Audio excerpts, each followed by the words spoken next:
this is job effectiveness. Knowing roles and responsibilities as a manager. Okay, well, I'm the centre manager here. My role, my responsibility is basically, I'm a policeman. I have Rob, he's my operations manager. He looks after all the lifeguards, cleaning team, basically anything that comes under operations, Rob will look after. I've got 7 heads of department like Rob, and I run around and make sure that Rob does his role and the other 6 do their roles. And when he starts wobbling and feeling a bit down, I go and motivate him, and then I go to the next one and I motivate them, and I go to the next one and motivate them. Generally, the further you move or the higher you are, it's not so much managing directly, it's indirect management. I manage Rob manages everybody else. My main role, we're a company, we earn money. Parkwood and every other leisure company and any other company you go to will tell you health and safety is our main priority. That's every company's mantra. It's rubbish. It is absolute rubbish, because we could have the safest building in the world, but if we ain't earning money, we're shut. So that's it. My role is to make sure we earn money. Okay, Parkwood is a family-run business. The people at the top are a family, and we make money, and that goes to paying towards their houses and cars and things like that. And that's the be-all and end-all. I have to make sure that we earn money. Everything else off the back of that, all the health and safety bits, means that, as long as I'm compliant with health and safety, means we're not going to get a fine off the health and safety executive or environmental health. Nobody's going to sue me because they've had an accident, which means that I don't waste money going to someone else. It goes to the owners of the company. That is effectively what I do. Yeah, would you agree with that? I think that's a pretty fair reflection of what you do. Yeah. I think that's pretty... Just in terms of that, that's really helpful to understand, like, your main priorities. In terms of the roles and responsibilities of the staff, yeah.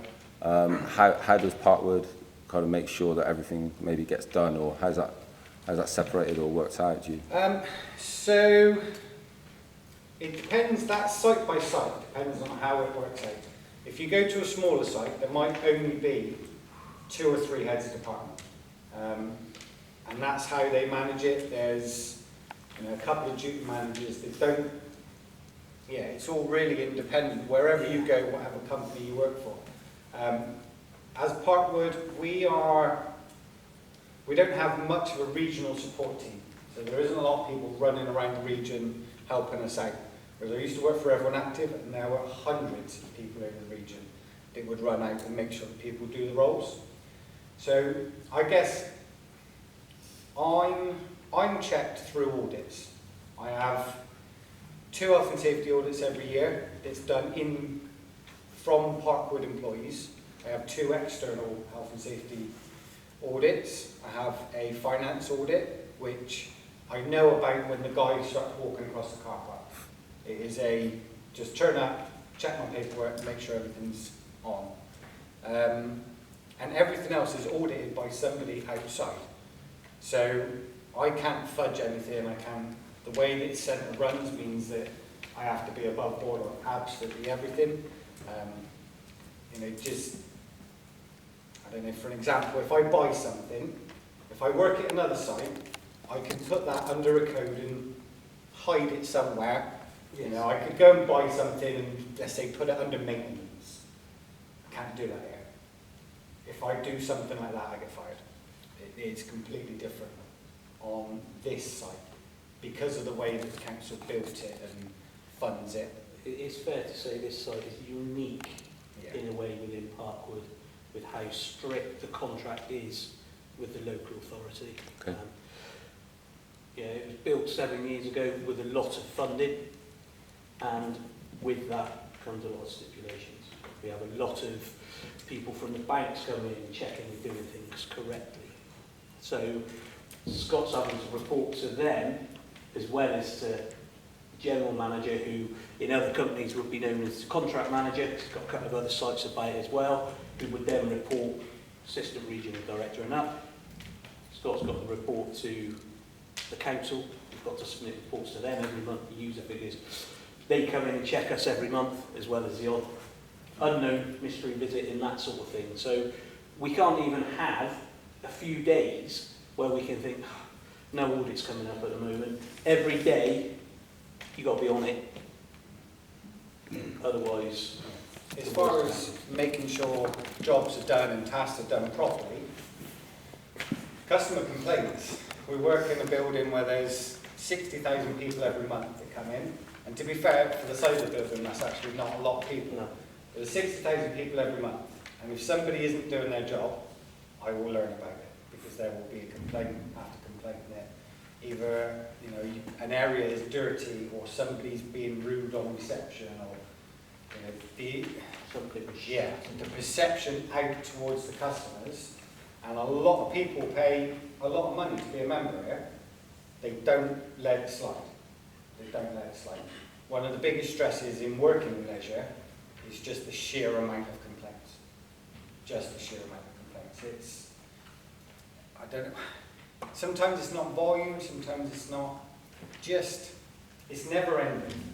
It's a never ending thing. If you're not on it, they will build up, and they will build up quickly. It's something that someone comes in and they feel, if they haven't had the greatest of services, they will say something in leisure. You go to a restaurant, sometimes you get served a steak, you wanted it medium, it was well done, you think, oh, I won't make a fuss about that. But here, they do.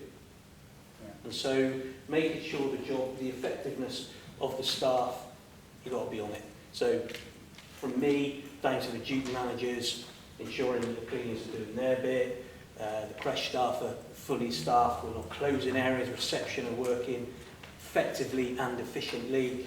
You know, all that sort of stuff all adds in. If one part of the puzzle isn't right, a complaint comes through onto our desk. You know, it's never going to be 100%, but we've got to get it as near to. Brilliant. As far as job satisfaction and enjoying roles and stuff, it's pretty difficult not to enjoy working here. There's the next newest building in Bristol is 20 years old for leisure.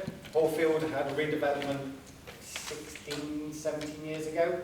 You know, we're 7 years old. This is easily the flagship site of Bristol. It's difficult not to come to work and think, God damn, this is a particularly great place to work. I've worked in some horrid leisure centres, and yeah, it's difficult not to come here and enjoy it. There are, you know, like I said, I've got a lot of roles that I need to cover as part of my job. There are some bits that I don't enjoy, and you just have to crack on and get it done, really. It's tough. There's always bits you don't like. And there's some bits that I absolutely love. I spend a lot of time with the lifeguards doing training and development. I started off as a lifeguard at 16. I know what it's like. And yeah, I quite enjoy doing the training aspects. I quite delivering different bits and putting across my knowledge. And that's the kind of things that I really do like. And we've got 60 lifeguards or so, about 60 lifeguards. What kind of things, with your experience, and maybe brilliant that you've like come up through like that, because some of these guys are just starting off in those kind of jobs. What kind of things can you do as a management team to kind of help maybe those people with less varied jobs than yourselves in terms of job satisfaction? Is there anything, any specific things that you can do, any tips or management kind of techniques that helps maybe the more menial tasks and roles? Well, one of the first things we did, myself and Rob, we started a day apart. I started the 2nd of August 2017. You started the 1st, I started the 31st of July. So we started a day apart. It was fresh. He started end of July 2017, I started 1st of August 2017. And we came in and we were given the remit to basically change everything. Things weren't working, lifeguards weren't staying in position, people weren't doing jobs, we were just... It was filthy, it was this, it was that. Getting in and do it. So one of the first things we had to do was engage everybody and find out why they weren't doing the jobs. Basically, everyone was bored, everyone was fed up, and everyone was being dictated to. No one was being listened to. Yeah. And it was as simple as that. It was very difficult. So we started on a round of, I'm very much a believer. Like I said, I started off as a 16-year-old lifeguard. You started at 16, and we worked our way through.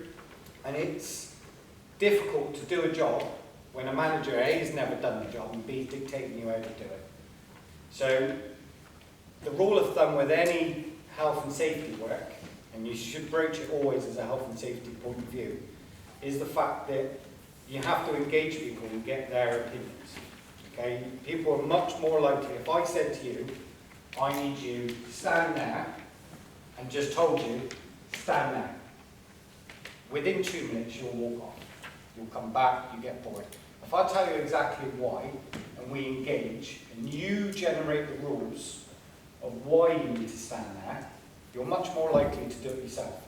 And if one of your classmates or whatever decides that they're not going to stand there, you're more likely to pull them up and say, oi, we got to stand here because, and you'll pull them up, which makes my job a lot easier. Okay?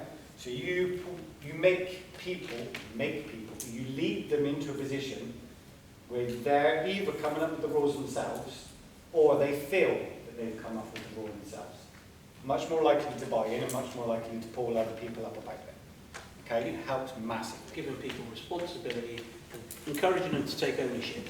If you take ownership of that place where Scott's asked you to stand, that's your area, that's your zone of terror. You create the rules within that zone, you're going to follow it. And it's going to be that area safer. By you passing that on to the next person, suddenly you've got a team all working as one, off the same hymn sheet. You're much more likely to take, say, less varied roles and things.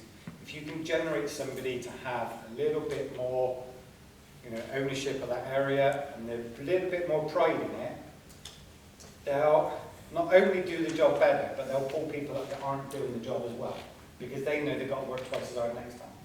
Right? If I'm going to go and scrub the changing rooms, and Rob does a really poor job of it last night, and I've got to work doubly hard today, well, I'm going to pull him up by it, because that's my area.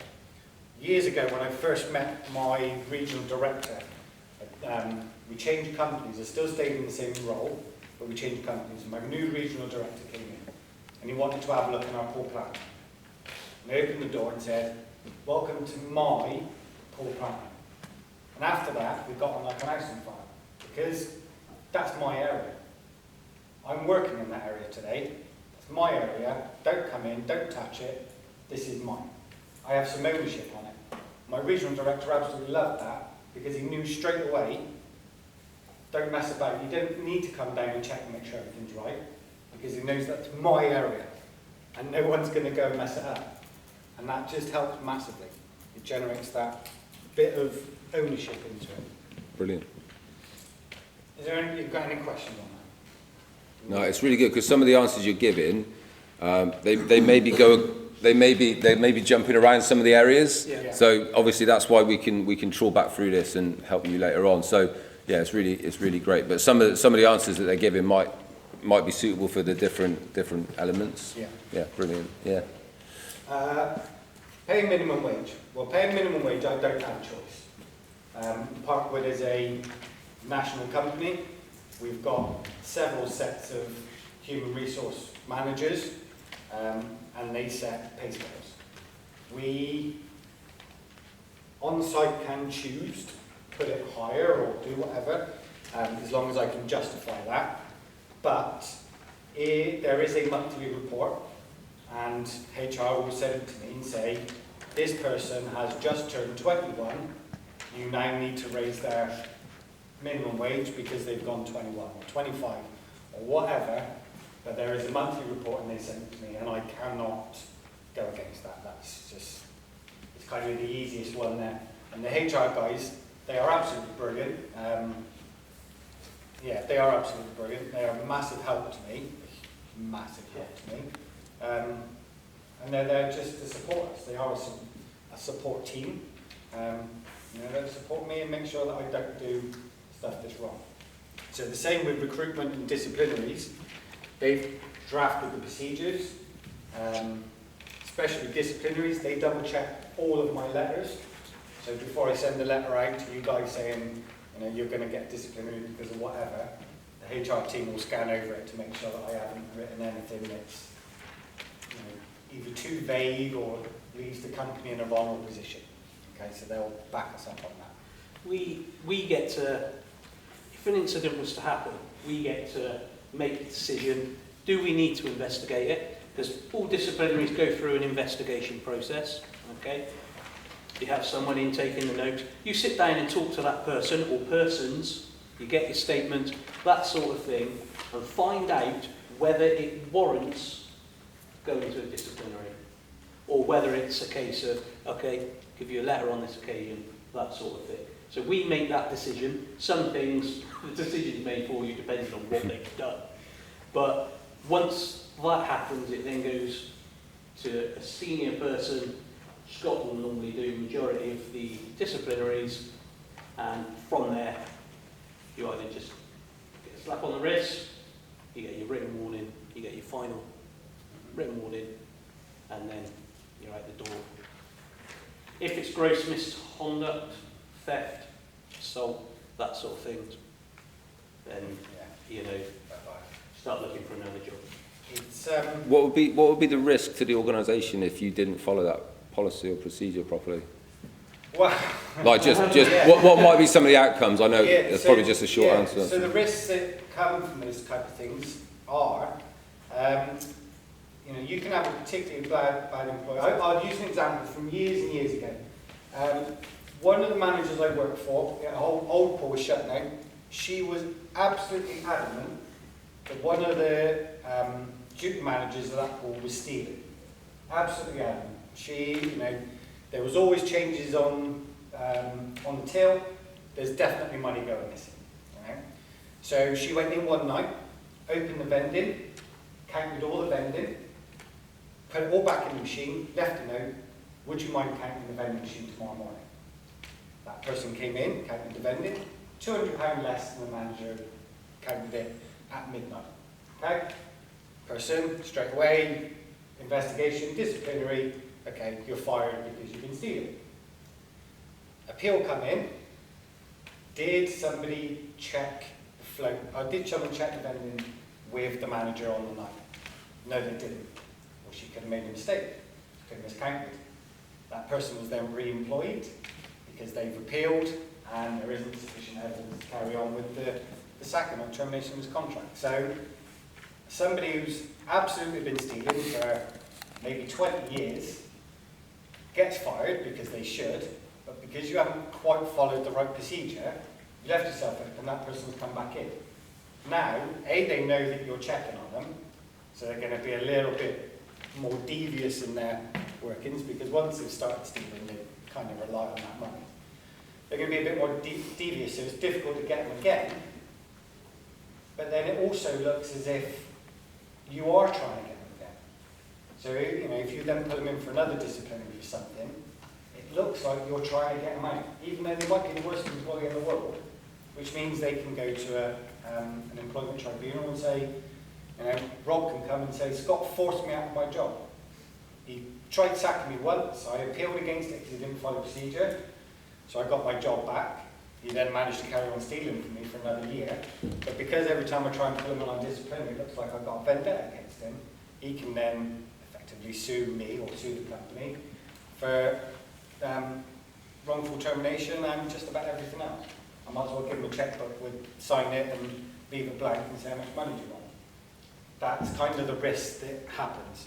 You get poor employees back because you haven't followed the procedure, and you leave yourself open to litigation because, well, some people aren't as honest as the rest of us. That's where HR of Gold does. Because they will say, before you do that, what have you done? And they will check your process before you take the next step. So they're there to protect the company at the end of the day. By protecting the company, they're helping us in the processes. It's got to be rigid. and it's got to be followed.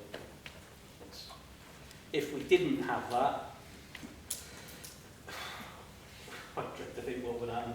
Yeah. You know, it would become a playground. And HR presumably are as involved in the recruitment side of things, or is that more local? Yeah. So How does kind of recruitment policy work? Goes along the lines of. It's long-winded. It is very long-winded. Here, and especially Parkwood, it's a very long-winded process. So, let's say I need a new lifeguard. I'll give it to Rob because I don't get involved in it. But go on, you do it. Basically, first thing you've got to do, you've got the position, you need to fill out a form that we call an A2R, an authorisation to recruit. That automatically gets sent to the regional director, who may just sign it off and say, get it. If it's a lifeguard, normally she does, she says, well, I don't want to pull shutting. Or she will contact the general manager or the centre manager and say, you've got this position, you're happy for this scope, because obviously it's going to affect salaries and all that sort of thing. So that will come back, and we've got that. Once I've got that, we've got to draw out the job advert.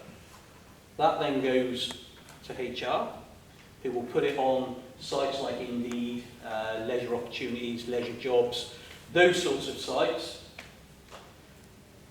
Emails will come in with CVs. I will sort through those, contact the ones that we need to, or that we would like to interview, that we think are suitable. Once we've done the interview process, which there's a couple of different ways you can do it. You can do it by the quality of their answers to the questions you've set out. Some companies do it by point scoring and that sort of thing. However you want to do it, you make your decision. Before you do anything from there, you then need to fill out an A2A, which is the authorisation to appoint. That also goes to the regional director, and if she's away, you could be waiting a week before you could do any of this. She then says, yeah, fine, not a problem. That comes back. Then you've got to request a new starter pack. Get that all filled out. We've then got something called Human Focus with an online induction tool. They've got to, the new employees then got to sit down and do that computer-based stuff, as well as if it's a lifeguard, they've got to do their DBS checks. Then we get them in. We do a 3-step induction process where they fill out all their forms. They learn the NOPs and EAPs, so the normal operating plan and the emergency action plan. Okay. Then we start showing them how to set up certain bits of equipment. So it's not until at the earliest, halfway through the second day of their induction, they should even be shadowing on poolside. Then they've got to do a couple of shadow shifts on poolside so that they know where all the blind spots are, all that sort of thing. And then they're let loose. Yeah. But it all depends on whether we get an A2R back. If we don't get that back, it can delay everything by a month. And sometimes you've got to resubmit it. So it's not as easy as, oh, we want a lifeguard, let's just stick something in the local rag and go and get it. Yeah. You know, it's all, there is a process. Understand the process, you know. It's just so the regional director knows who's where and when, really. If it's for a junior management position and above, so junior manager and above, really, the recruitment's handled by HR in regards to, we do the A2R. We send it up with the job advert. All the applicants are then sent into HR. They set up a file, share it with the relevant HOD and normally with Scott as well. And then we would shortlist from there, let them know who we're shortlisting, we'll send out invites to interview, we're filling a sheet that they've set up with the qualities, who we're going to appoint. We apply for an A2A, and then HR deal with the sending out of contracts and sending out of So quite an administrative process, yeah. but one that maybe protects you in terms of getting the right person and having the right numbers of staff. So financial management and monitoring kind of how many people you need to operate in the right way. So a pain, but also quite important. Yes. Was that a fair summary? It's massively. It does mean that you can never let your payroll go out of, just run away, because it has to go through the regional director to get somebody in. So you can't just arbitrarily pay somebody ridiculous amount just because you need somebody in, and Yeah. you know, it holds a lot of control and a lot of, it does just randomly stop you employing loads of people. My last job, we literally, you know, you walk in with a CV, I'm a lifeguard, cracking, let's get you on poolside. And that was it. Whereas here it's, you know, there's a lot more process behind it, Yeah. but it does help. Safeguard you a little bit, yeah. Oh, great. Is there anything, just in general terms, is there anything about working or employing like young people, any issues surrounding that that people need to be aware of? Or anything you might do differently for young people or younger people? So we always do, if you're under 18, you get an under 18 risk assessment or a young person's risk assessment. And it basically just states that there are certain cognitive behaviours or certain things that maybe because you're slightly younger, you don't fully take responsibility for. So there's certain tasks, like working in a plant room, because there are chemicals and radiation things that you just not allowed anywhere near, really. Because, you know, as a youngster, I just pull stuff out. Oh, look at that, you know. Yeah, there you go, I've now got skin cancer. And it's like that. So some of the things we use for disinfecting in swimming pools is like a sunbed, but about 1,000 times more powerful. So yeah, if you pulled that out, you'd be burnt quite quickly. So there's stuff like that, yeah. And there's also obviously laws around what times you can start, what times you can finish. It's slightly debatable in leisure whether that applies to us, because it doesn't apply in hospitality settings like restaurants and hotels. But we're not hospitality, but we're also not factory working. And it's like a grey area, so we stick to it just in case it actually does apply to us. But yeah, there's certain times. So for instance, if you've got 3-4 timers on each shift for lifeguards and an apprentice, and that apprentice always starts an hour later and finishes an hour earlier. So we use it as a young person's role, because that means that we're not roping somebody to come in at 5 in the morning and leave it at 9 at night. Okay? So it's hours and just certain things you need to think of. That's great. That's great. Thanks. I'm not sure what's next. Appraisals and giving feedback. Wow. So appraisals and giving feedback. So it's quite open. Quite open. Yeah. It's difficult. Giving somebody feedback is difficult. Yeah. Over the years, we've just you learn from doing it. B, I've been on so many different courses that appraisal and feedback giving is part of it. And not just HR courses, you know, we're both lifeguard trainer assessors. We get appraisal, you know, we have to give appraisals back and feedback from that.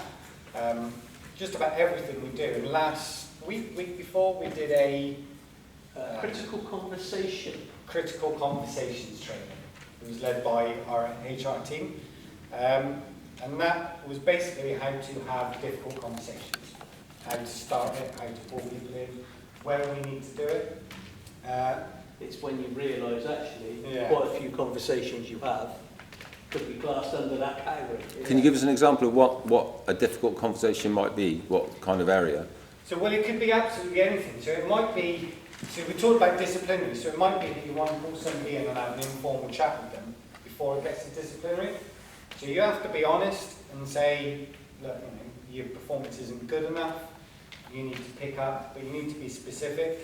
You need to have those like timescales and things that you can put in so somebody can get better. Or it could be, fella, you stink. Right? You know, it happens. We work in leisure. I live 13 miles away. Sometimes I cycle. If I didn't shower when I got here, I would absolutely reek for the day. And some people don't cycle that far, but also don't think they need to shower after they get here. You know, it happens. Sometimes you just need to pull someone aside and say, and that type of thing is difficult, to pull someone aside and say.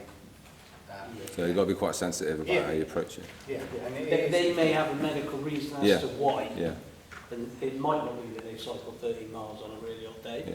It might be something else. So you've got to, it's something that's got to be said, because if you can smell it, a customer can smell it, customer perception is they're not clean, the centre's not clean. Yeah. So it all links in. So you've got to have the conversation, it's how you approach it.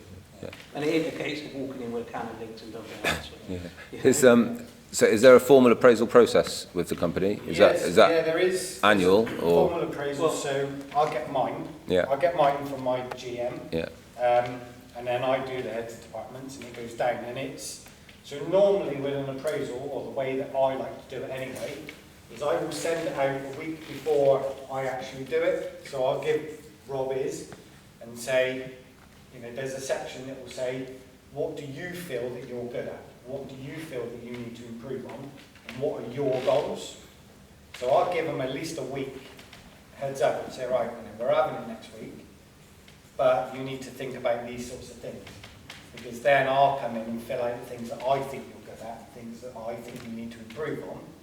But there might be A, things that I haven't thought about, and B, things that I don't know that they're particularly good at or they feel they're particularly bad at.